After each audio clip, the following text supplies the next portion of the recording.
तो hey guys, कैसे हैं आप सभी लोग। तो गाइस डीएस क्लास के गाइस एक और एपिसोड के साथ गाइस हम आ चुके हैं। तो गाइस चैनल को सब्सक्राइब कर दो और गाइस वीडियो को भी लाइक कर दो।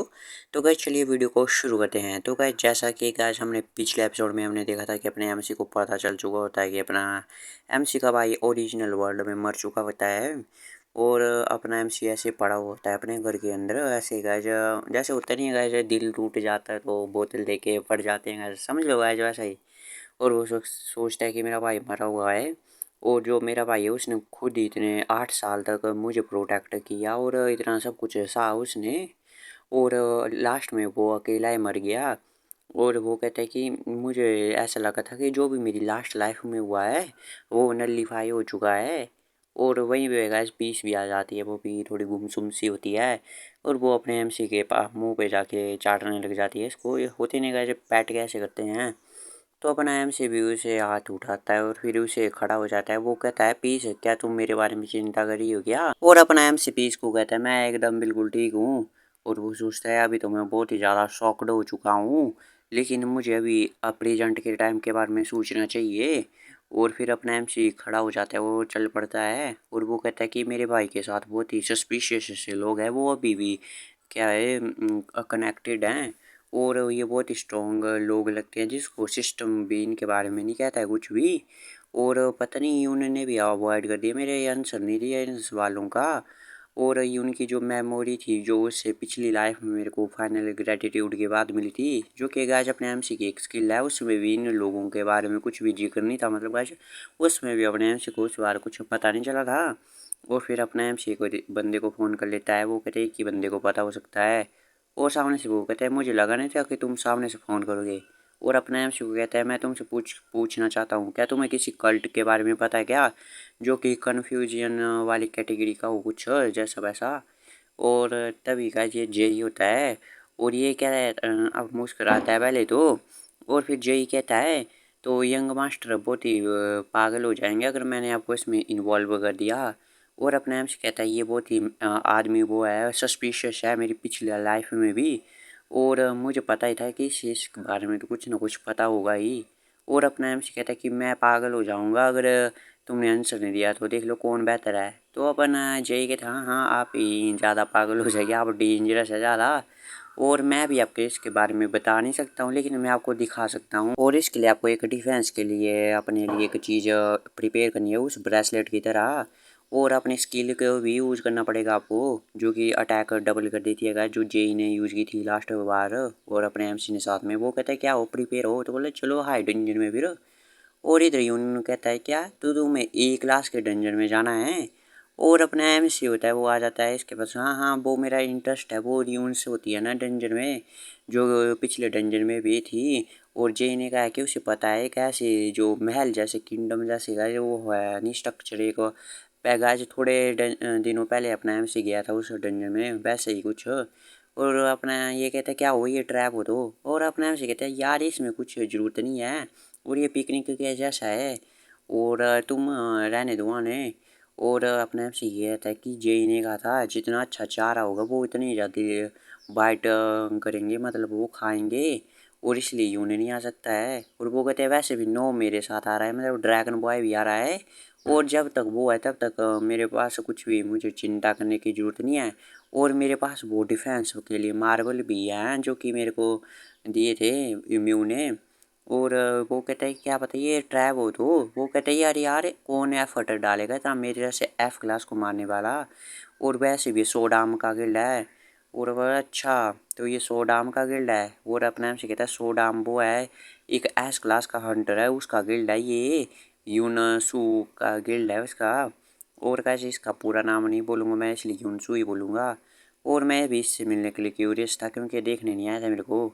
और वो कहते हैं अच्छा मैं हूँ यूनसू। और अपना एम सी कहते हैं हाँ तुमसे मिलकर अच्छा लगा, तुम हमारे वेट कर रहे थे। वो कहते हैं नहीं नहीं नहीं, क्या पता मैं तुम्हें एक्सीडेंटली हर्ट कर दूँ। और बस हम तुम्हें डेंजर उधार में दे रहे हैं यूज करने के लिए, तो मुझे कुछ चिंता नहीं है तुम्हारी। और अपने भाई को कह देना कि मैंने तुम्हें टच भी नहीं किया है ताकि वो मेरे को बाद में ऐसे उलझे ना। और अपने एम से कहते हैं यार इनका गिल्ड लगता है हमारे से बहुत ही डिससेटिस्फाइड है। और वो कहता है ये बहुत ही हीट करते हैं। वो कहता है ऐसा क्यों, और तो हम इनके डेंजर में क्यों जा रहे हैं। वो कहते हैं इसलिए क्योंकि उनको वेट दे चारा मिलना चाहिए उन्हें, और ये अपॉर्चुनिटी उनके लिए सबसे अच्छी होगी अटैक करने के लिए। और वो अपने लिए एक और भी सपोर्ट एक्स्ट्रा सपोर्ट भी इंश्योर कर देंगे अपनी विक्ट्री के लिए, मतलब और लोगों को भी करेंगे इकट्ठा। और हमारा गोल यह है उनको बाहर लाना, और उनके सपोर्ट के साथ एमसी कहते हैं यार हमें तो पूरा पता है कि वो अटैक करने वाले हैं, और अपना एमसी सोचता है कि ये डेंजरस है बहुत ही ज़्यादा, मुझे अलर्ट पे रहना चाहिए। और जो ये एक बास्केट दे देता है अपने एमसी के पास, और अपना एमसी भी पकड़ लेता है उसे, और अपना एमसी सोचता है क्या एक पिकनिक की बास्केट, और ये कहता है इसमें कुछ केक भी हैं, तो ये तुम्हारे लिए टूर में बहुत ही अच्छे रहेंगे, और तुम्हें लगता नहीं है कि ये बहुत ही ज़्यादा फन होगा। और जे मुस्कुरा रहा होता है, और अपना एमसी कहता है यार जब तक मैं इसके साथ मैं सेफ हूँ, और पता नहीं चाहे कोई भी अटैक कर ले जाए फिर। और फिर गैस हम देखते हैं दूसरे सीन में, और गैस एक मैक्सिको का सीन दिखाया जाता है वहाँ पे हंटर एसोसिएशन का।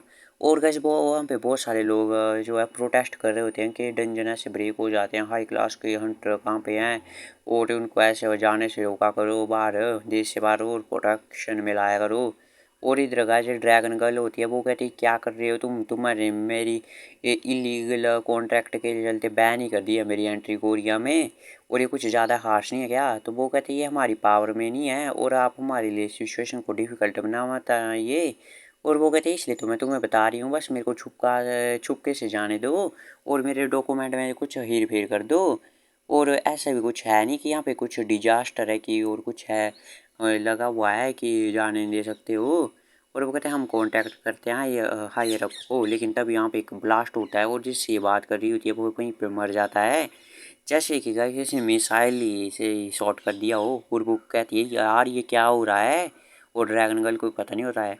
और वो कहते हैं ये पनिशमेंट है एसोसिएशन के लिए, उनके कर्मों के लिए, और जो डंजन ब्रेक है वो गॉड की इच्छा है, और हमें उसे रजिस्ट नहीं करना चाहिए, तो गाइस ये टेररिस्ट है। और वो कहते हैं यार क्या हो रहा है यहाँ पे, टेररिस्ट आ गए हैं फिर से यार, ये तो एकदम पागल हैं। और वो कहता है यार कोई पुलिस को कॉल करो। और कैसी तो ड्रैगन गर्ल होती है यार मेरे कपड़े भी गंदे कर दिए इन्होंने, कितनी शर्म की बात है। और वो कहती है यहाँ तुम भी यहाँ पे वर्क करते हो है ना, और उस पर उस कपड़े को फेंक देती है। और वो कहती है कि मैं तुम्हारे लिए इन सारे जो हूँ उनका सबका ध्यान रख लूँगी, और लेकिन तुम्हें मेरे को कोरिया भेजना पड़ेगा। और वो कहती है मेरे रास्ते से हट जाओ। और यहाँ पे जो टेररिस्ट और पुलिस वाले होते हैं वो कर रहे होते हैं गाइस एक दूसरे पे अटैक, तभी उनके बीच ही रिम आ जाती है। टेररिस्ट कहता है तुम क्यों इंटरफेयर कर रही हो, और ये कहती है कि तुम मेक श्योर कर लेना कि तुम डॉज कर लो, कि जब मैं अटैक करती हूँ मुझे दोस्त और दुश्मनों के बारे में बिल्कुल पता नहीं होता है। और ये अभी यहाँ पे एक अपनी स्किल को ये एक्टिवेट करती है, और इसके दो ब्लेड होते हैं गाइस यहाँ पे गाइस। हमारे यहाँ जो घास काटने के लिए होते हैं ऐसे, लेकिन उनका डिज़ाइन थोड़ा वो अलग सा होता है, और ये सबको एकदम काट देती है, और वहाँ पे तो खून की बारिश होने लग जाती है। और वो कहते देखो मैंने सबकी टेक केयर कर ली, और मैंने इतनी अच्छी चीज़ की है, तो तभी हमें किसी की आवाज़ सुनाई जाती है, वो कहती है ड्रैगन गर्ल। तो गाजी ये एक खोपड़ी से आवाज़ आ रही होती है ना, और वो कहती है कि मैं तुम्हें फिर से एक बार ऑफ़र देना चाहूँगा। और वही कह रहा होता है कि जो कॉन्ट्रैक्ट है, तभी वो कुछ बोल ही रहा होता है, लेकिन जो ड्रैगन गर्ल होती है उसका खोपड़ा ही तोड़ देती है अपनी टांगों से। और वो कहती है कि तुम चुप क्यों नहीं रहते हो, मुझे लगा कि तुम फिर से मेरे को परेशान नहीं करोगे, और मैंने तुम्हें वार्न कर दिया था पहले कि मेरे और मेरे भाई के साथ फिर से कांटेक्ट मत करना। और तभी वहाँ पे और भी ज़ॉम्बी की तरह उठ जाते हैं, वो कहते हैं ये गाय सभी लोग मरे हुए होते हैं, वो कहते हैं हम तुम्हें फिर से ऑफ़र करते हैं कॉन्ट्रैक्ट कर लो, ड्रैगन गर्ल कॉन्ट्रैक्ट फिर से, ड्रैगन गर्ल कॉन्ट्रैक्ट फिर से। तो कैसे बहुत ही ज़्यादा परेशान कर देते हैं। और वो कहते हैं तो अपना मुंह बंद रख वरना मैंने सारे को मुंह फाड़ के रख दूंगी। और तभी वहाँ पे कोई कहता है curse poison dragon duo first born. और कैसे यहाँ पे तो डाई बॉल है चीता था तो, लेकिन मैंने उसका डुओ ड्रैगन कर दिया है। और वो कहते हैं ये क्या हो रहा है, मेरी जो टांग है ये खुद ही बैंट हो गई हुई। और तभी उनमें से एक ज़ॉम्बी कहता है खून और कर्स और पॉइजन भरे खून को ओबे करो, और जुपिटर गिल्ड के जेई को मार दो, और उस यून के भाई को यहाँ पे लेके आ जाओ। और कोई रिट्रीट कहती है ड्रैगन गर्ल तुम्हारी हिम्मत कैसे है मुझे ऑर्डर देने की, और वो उन सबको ख़त्म कर देती है कि स्ट्राइक से। और वो कहती है यार मेरा सर बहुत ही दर्द हो रहा है, और लगता है मैं भी कोरिया बन जा सकती हूँ अब। लेकिन तभी वहाँ से एक आदमी आ जाता है, वो कहते मैं इसके बारे में हेल्प कर सकता हूँ तुम्हारी। तो वो कहती है MKC गिल्ड मास्टर चोई सियोक वन। तो गाइस ये वही गिल्ड है जिसने MC की जो होता था ना गाइस किडनैप हो गया था, तो इन्होंने ही कुछ भेजे थे बंदे, तो उन्होंने ही कर लिया था। तो गाइस ये वही गिल्ड है। और वो कहते हैं मेरे पास प्राइवेट जेट है मेरे पास ही, लेकिन तुम्हें मुझे इन जो मुर्दा लोग हैं जो कि बात कर रहे हैं इनके बारे में बताना पड़ेगा। तो कैसे ये एपिसोड यहीं पे खत्म होता है। कैसे मिलते हैं आपसे अगले एपिसोड में, तब तक के लिए बाय बाय की वॉचिंग स्टे सेफ। और कैसे व्यूज़ बहुत ही कम हो चुके हैं गाइस, थोड़ा सपोर्ट करो गाइस।